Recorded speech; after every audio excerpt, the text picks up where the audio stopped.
کہا جاتا ہے کہ فوج چونکہ اس ملک کو چلانے والا سب سے اہم ادارہ ہے، لہٰذا اس کی معاشی ضروریات کو پورا کرنا ہر حکومت کی اولین ذمہ داری ہونی چاہیے ہے۔ فوج کو معاشی لحاظ سے کمزور کرنا دراصل ملک دشمنی ہے، لہٰذا ہر وہ حکومت جو فوج کی معاشی ضروریات پر قدغن عائد کرتی ہے یا ان کے بارے میں کسی احتساب کی بات کرتی ہے، یہ اصل میں ملک سے غداری ہے اور اپنی عوام اور اپنے اس ادارے کے ساتھ وفاداری نہیں ہے۔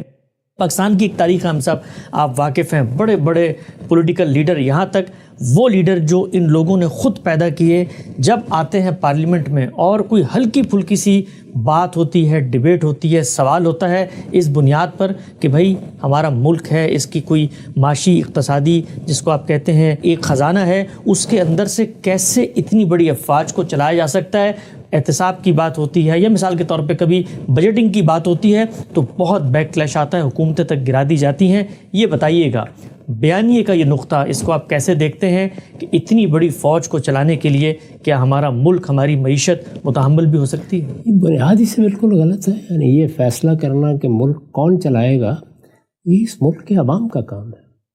میں پہلے بھی عرض کر چکا اور بار بار اس جانب توجہ دلا رہا ہوں کہ یہ ملک سیاستدانوں نے بنایا ہے، تقسیم کا تصور بھی انہوں نے پیش کیا۔ اس وقت مسلمانوں کے حقوق کی حفاظت کے لیے اس تدبیر کو ایک سیاسی تدبیر بھی انہوں نے بنایا اور اس میں کامیابی بھی انہوں نے حاصل کی۔ اس ملک کی سرحدیں میز پر بیٹھ کر بنائی گئی ہیں، یہ کسی فوجی اقدام کے نتیجے میں وجود میں نہیں آیا۔ تو اس لیے یہ بات جو اس نقطے کی ابتدا میں کہی گئی ہے کہ ملک کو چلانا عوام کا کام ہے، ان کے منتخب نمائندوں کا کام ہے۔ جو نظم حکومت ہم نے بنایا ہے اس کے تحت جن لوگوں کو یہ ذمہ داریاں لوگ دیں گے وہی اس کے لیے جواب دہ ہیں۔ وہ اگر کوئی غلطی کریں گے تو جمہوری معاشروں میں ان کا احتساب کیا جاتا ہے، یہ احتساب میڈیا بھی کرتا ہے، دانشور بھی کرتے ہیں، ہم مسلمان ہیں، ہماری سوسائٹی کے علماء ملوکیت کے زمانے میں بھی یہ احتساب کرتے رہے ہیں، وہ بھی کرتے ہیں۔ اور اسی طریقے سے جب دوبارہ انتخابات ہوتے ہیں تو آہستہ آہستہ لوگوں پر حقائق واضح ہو جاتے ہیں، وہ ان کو تبدیل بھی کر دیتے ہیں۔ یہ چلانا ان کی ذمہ داری نہیں ہے، یہ ذمہ داری ان کو نہیں دی گئی، یہ ادارہ اس مقصد سے نہیں بنایا گیا۔ اس کو وہ لوگ چلائیں گے جن کو لوگ اس مقصد کے لیے منتخب کریں گے، ان کا کام ان کے تحت اس ملک کی حفاظت کی ذمہ داری انجام دینا ہے۔ جو چیز ان کے وجود کا باعث ہے وہی ان کی تحدید کا باعث بھی ہے۔ چنانچہ اس بیانیے میں یہ بات کہتے وقت سوچا نہیں گیا کیا بات کہی جا رہی ہے۔ سب سے پہلے تو اس بنیاد کو سمجھ لینا چاہیے کہ یہ بنیاد بے بنیاد ہے، اس کی کوئی حقیقت نہیں ہے۔ اس کے بعد اب یہ کہ کسی ملک کی فوج کتنی ہونی چاہیے، اس میں میرے نزدیک دو بنیادی چیزیں ہیں۔ ایک یہ چیز ہے کہ جس زمانے میں آپ فوج بنا رہے ہیں اس وقت کی ضروریات کیا ہیں، اور دوسرے یہ کہ ضروریات کچھ بھی ہوں، آپ کی معیشت کی قوت کیا ہے۔ ان دونوں کا راست تناسب ہے جس کو سامنے رکھ کر کوئی قوم یہ فیصلہ کرتی ہے کہ اس کی فوج کتنی ہونی چاہیے، اس کی پولیس کتنی ہونی چاہیے، اور اس فوج اور پولیس کی ضرورتیں کیسے پوری کرنی ہیں۔ میں نے کہا کہ ظاہر حالات اندرونی بھی ہوتے ہیں، بیرونی بھی ہوتے ہیں، اس لیے کہ یہ دونوں ادارے اسی لیے قائم کیے جاتے ہیں کہ یہ اندرونی طور پر بھی اگر کوئی فساد کرنے والے لوگ ہیں تو ان کا ہاتھ پکڑ سکیں۔ یہ معلوم ہے کہ اس دنیا میں ریاست اور حکومت کا ادارہ بنا دینے کے باوجود فساد کرنے والے ختم نہیں ہو جاتے، اور اس میں عام مجرم بھی ہوتے ہیں، جتھے بنا کے اپنے مقاصد کو حاصل کرنے والے لوگ بھی ہوتے ہیں۔ وہ بعض موقعوں پر کچھ علاقوں پر قبضے کر لیتے ہیں، اپنا کوئی خاص ایجنڈا لے کر آ جاتے ہیں، جمہوری نظام کے لیے خطرہ بن جاتے ہیں۔ ہم نے اس کے بعض مظاہر دیکھے ہیں اور اس وقت بھی دیکھ رہے ہیں۔ اسی طرح کی صورتحال اس وقت بھی ہوتی ہے اگر باہر سے کوئی خطرہ لاحق ہو جائے۔ باہر کے خطرے کے بارے میں آپ سے عرض کر چکا، اس وقت جو نظم دنیا میں بنایا گیا ہے اس میں باہر سے خطرہ اس طرح نہیں ہو سکتا جس طرح قدیم زمانے میں یا اب سے کوئی 100 سال پہلے ہوا کرتا تھا، ہو نہیں سکتا۔ یعنی موجودہ نظم پہلی دوسری جنگ عظیم کے فاتحین نے بنایا ہے، اور یہ نظم اس طرح قائم کیا گیا ہے کہ اس میں اب وہی یہ فیصلہ کر لیں کہ کوئی نقشے میں تبدیلی کرنی ہے تو پھر تبدیلی ہوگی، اور یا ایسے حالات آپ خود پیدا کر دیں جیسے ہم نے مشرقی پاکستان میں پیدا کر دیے۔ تو باہر سے کسی خطرے کا کوئی سوال نہیں ہے۔ اس میں ادارے بن چکے ہیں، اقوام متحدہ بن چکی ہے، داخلی معاملات میں مداخلت کے حدود طے ہو چکے ہیں۔ دنیا بھر میں یہ بات مان لی گئی ہے کہ اگر کسی جگہ آپ حدود سے تجاوز بھی کریں گے تو آپ کو وہ علاقے خالی کرنے پڑیں گے۔ اس میں اگر آپ قانون اور ضابطے کو مان کر کھڑے ہیں تو اصلاً دنیا آپ کی حفاظت میں آپ کی معاون ہو جاتی ہے۔ اندرونی خطرات کبھی بھی ختم نہیں ہوتے، اس میں ہر طرح کے ہو سکتے ہیں، لیکن اندرونی خطرات پیدا کیسے ہوتے ہیں؟ یعنی اندرونی خطرات چند فسادی نہیں پیدا کر لیا کرتے، ان کی گردن پکڑ لینا بہت آسان کام ہوتا ہے۔ ریاستوں کی طاقت کے سامنے کوئی حیثیت نہیں ہوتی۔ اس وقت پیدا ہوتے ہیں جب آپ لوگوں کے حقوق پامال کرتے ہیں، جب ان کا اعتماد ختم کرتے ہیں، جب ریاست کے نظم کو آپ چیلنج کر دیتے ہیں۔ چنانچہ مشرقی پاکستان میں یہی ہوا۔ اگر آپ نے 1956 میں ایک آئین بنا لیا تھا اور آپ اس آئین کے تقدس کو پامال نہ کرتے اور وہ آئین ملک میں نافذ ہوتا، میں نے عرض کیا تھا کہ اس میں کوئی خامی تھی، کوئی چیز تھی، تو اس کو ہم دور کر لیتے ترامیم کے ذریعے سے، اور پوری قوم کے پاس اس کا موقع ہوتا ہے کہ وہ اگر چاہے تو ایک نیا آئین لکھ لے۔ اس کے لیے کچھ قاعدے ضابطے متعین ہیں، دستور ساز اسمبلی کے انتخابات ہو جائیں گے، قوم نیا آئین بنا لے گی۔ لیکن جس طریقے سے اس آئین کو منسوخ کیا گیا، جیسے پامال کیا گیا، جیسے اس کی خلاف ورزی کی گئی، اس کا نتیجہ یہ نکلا کہ پھر وہ اعتماد ہی ختم ہو گیا۔ وہ اعتماد جب ختم ہو جاتا ہے تو کسی قوم میں مختلف گروہ ہو سکتے ہیں، مختلف قومیتیں ہو سکتی ہیں، ان کے اپنے حقوق کے مسائل ہو سکتے ہیں، وسائل کی تقسیم پر بہت سے اختلافات ہو جاتے ہیں، آپ کس طرح سے معاملہ کرتے ہیں مختلف گروہوں اور علاقوں کے ساتھ، اس میں تحفظات ہوتے ہیں۔ اس وقت بھی اگر آپ دیکھیں تو ہمارے دستور کے تحت بہت سے ادارے بنے ہوئے ہیں جن میں صوبے، قومیتیں اپنے معاملات، مسائل کو زیر بحث لاتے ہیں۔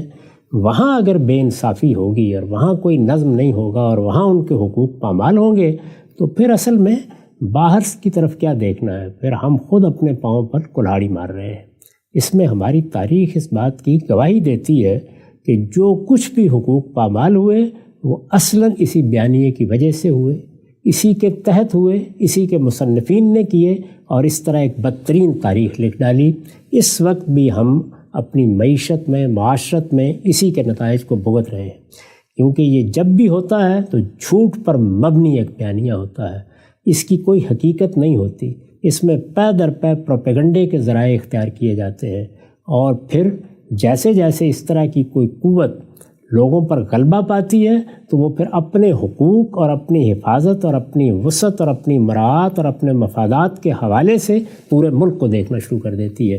تو یہ فیصلہ کرنا ہماری قیادت کا کام ہے۔ سیاسی قیادت کو آپ بغیر کسی دباؤ کے کام کرنے کا موقع دیں، آپ خود دیکھیں گے کہ وہ اس توازن کو قائم کر دے گی کہ ہمارے ہاں معیشت کے لحاظ سے، حالات کے لحاظ سے، خطرات کے لحاظ سے کیا راست نسبت تناسب ہونا چاہیے جس کے تحت ہم اپنی فوج کو منظم کریں گے۔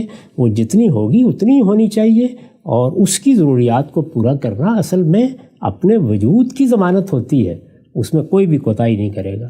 لیکن اگر وہ ادارہ بیٹھ کے یہ طے کرنا شروع کر دے گا کہ فوج کی ضرورت کیا ہے اور ملک کی ضرورت کیا ہے، اور فوج کی ضرورت اصل میں ملک کی ضرورت بن گئی ہے، اور ملک کی ضرورت کو فوج کی ضرورت کے بغیر دیکھا ہی نہیں جا سکتا، تو یہ ساری ترتیب کو الٹ دینے کے مترادف ہے۔ اسی کے نتائج ہم اپنی معیشت میں اس وقت بھگت رہے ہیں۔ ایسا بڑا ہی اہم نقطہ آپ نے بیان کیا۔ اچھا، ایک اور ضمنی پہلو اطلاقی میں جاننا چاہتا ہوں، چونکہ بھارت کے ساتھ مخاصمت کی پوری فضا موجود ہے، تو ہمارے ہاں اس پوری بحث کو ان کے ساتھ تقابل میں دیکھا جاتا ہے کہ اگر کوئی سیاستدان، کوئی سیاسی حکومت، کوئی الیکٹڈ لوگ یہ سوال بھی اٹھاتے ہیں تو اس کے جواب میں کہا جاتا ہے کہ جو ہمارا دشمن ہے اس کو تو آپ دیکھیں کہ وہ روز جو ہے پرتھوی بھی بنا رہا ہے اور اس طرح کے میزائل بنا رہا ہے، ہمیں بھی اصل میں اس کا مقابلہ کرنا ہے، لہٰذا آپ اگر ہمارے اس بجٹ کے اندر کوئی کمی کرنا چاہتے ہیں یا ہماری تعداد کو کم کرنا چاہتے ہیں تو در حقیقت پھر اس کا مطلب ہے کہ آپ دشمن کو سپورٹ کریں، کیونکہ وہ تو ہم پہ غالب آ جائے گا۔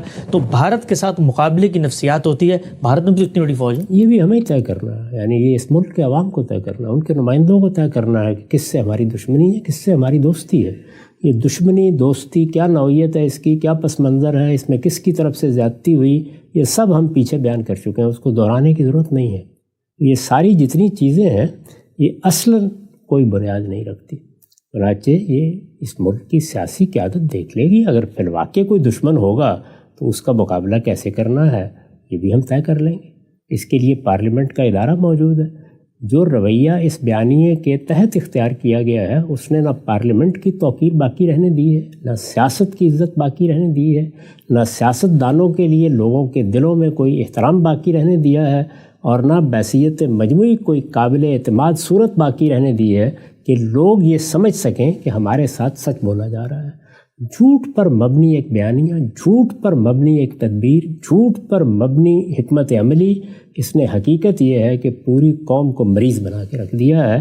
اس لیے یہ ساری جتنی چیزیں ہیں، فلاں دشمن ہے اور فلاں دوست ہے، یہ ان کا کام نہیں ہے کہ یہ طے کریں، یہ پولیس کا بھی کام نہیں ہے، یہ کسی ادارے کا کام نہیں ہے، یہ ان حکمرانوں کا کام ہے جن کو لوگ منتخب کرتے ہیں، اور اگر آپ بدرجہ آخر کہیں تو اس قوم کا کام ہے، اور اس قوم کو اگر کوئی دشمن نظر آئے گا تو وہ یہ فیصلہ کر لے گی۔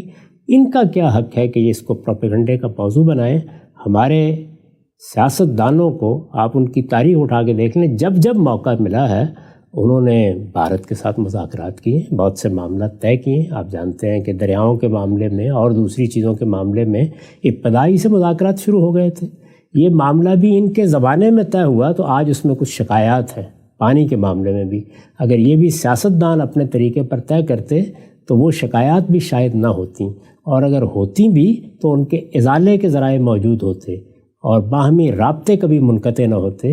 اس وقت بھی دیکھ لیں کہ جب جب موقع ملا ہے سیاستدانوں نے روابط بڑھا لیے، انہوں نے ان کو بلا لیا، ان کی قیادت سے بعض چیزوں کا اعتراف کرا لیا، ذاتی سطح پر دوستی قائم کر لی۔ ظاہر ہے کہ یہ کام کرنا فوج کا طریقہ تو نہیں ہے، وہ تو بندوق لے کے جائے گی۔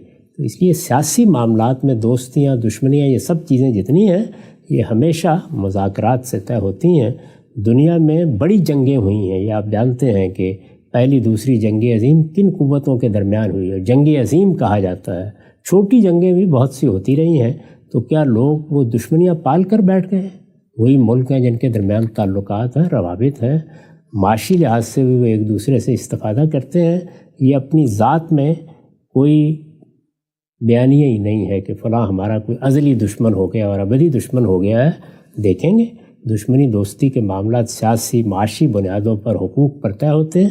میں تو یہ عرض کر چکا ہوں کہ ہمارے ملک کی کچھ نوعیت اس طرح کی ہے کہ اگر آپ سیاستدانوں کو معاملات طے کر لیندے تو نیچے سے اوپر اور اوپر سے نیچے کے لیے یہ راہداری کا ملک ہے۔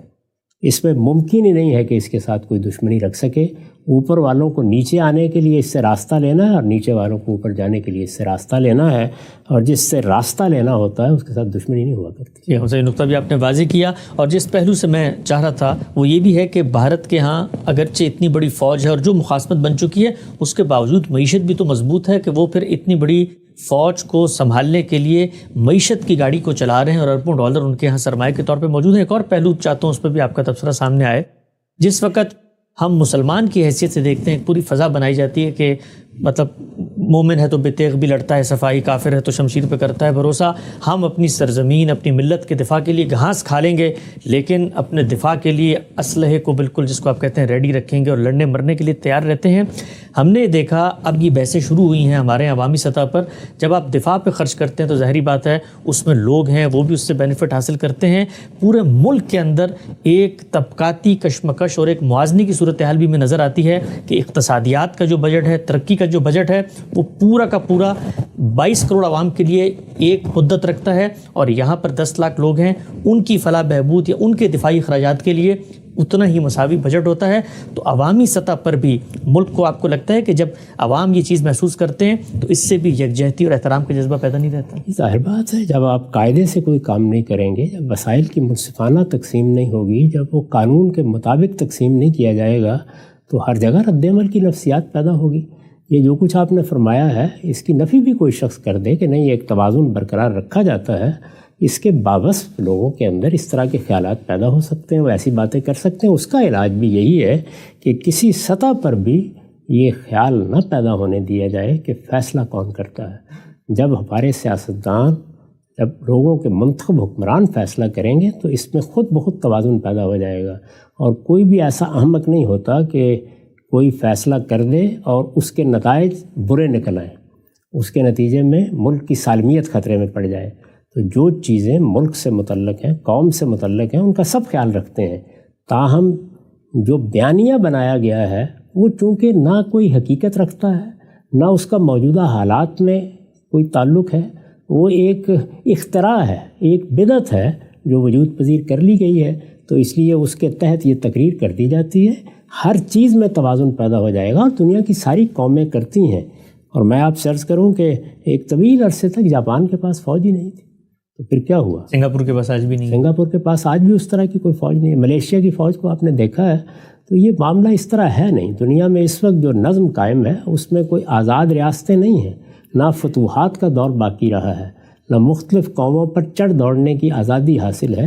ایک نظم عالمی سطح پر قائم ہے اقوام متحدہ کی صورت میں، اور اس میں 5 بڑی طاقتیں جو اصل میں پہلی دوسری جنگ عظیم کے فاتحین ہیں، انہوں نے اپنا اقتدار قائم کر رکھا ہوا ہے۔ وہ اقتدار جس طرح چند قوتوں کا اقتدار ہے، اور اس لحاظ سے مجھے یا آپ کو برا بھی لگ سکتا ہے، دوسرے پہلو سے وہ دنیا بھر میں حفاظت کی ضمانت بھی فراہم کرتا ہے۔